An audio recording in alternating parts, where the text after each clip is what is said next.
TRS TTDP నేతల మధ్య మాటల యుద్ధం జోరందుకుంది. ప్రజా సమస్యలను గాలి కొదిలి వ్యక్తిగత ఆరోపణలు సంధిస్తున్నారు.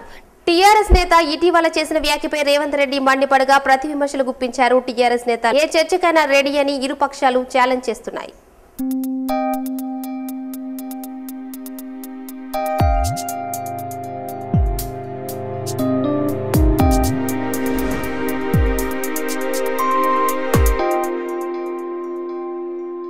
తెలంగాణ రాష్ట్ర సమితి మేము లేవనెత్తిన ప్రశ్నలకు సమాధానాలు చెప్పకపోను వాళ్ళ విశ్వాసమైన జంతువుల చేత మా మీద మొరగించడం జరిగింది.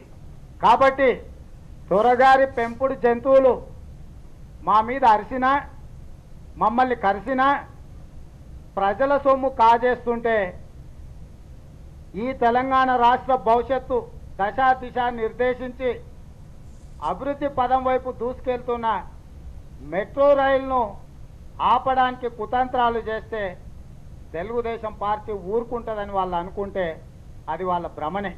1998-99లో రేవంత్ రెడ్డి గారు నువ్వు ప్రింటింగ్ ప్రెస్లో కంపోజర్, ఇలా జూబ్లీ హిల్స్లో ఎకరా స్థలంలో ఇల్లు ఎట్లా కడుతున్నావు చాలు దమ్ముంటే నువ్వు ఆ వివరాలు బయట పెట్టు. నీ ఊర్లో ఏమైనా నీకున్న పొలంలో బంగారం పండిందా, మరి ఏం జరిగిందో మా తెలంగాణ యువతకు కూడా ఒకసారి చెప్తే మంచిగా ఉంటుంది కదా అని చెప్పి నేను అడిగిన. నిర్మాణాత్మకమైనటువంటి విమర్శలు చేస్తే సహిస్తాం, కానీ ముఖ్యమంత్రి గారి విషయంలో మా పార్టీ నాయకుల విషయంలో ఇష్టం వచ్చినట్టుగా మాట్లాడితే చూస్తూ ఊరుకోవడానికి సిద్ధంగా లేము.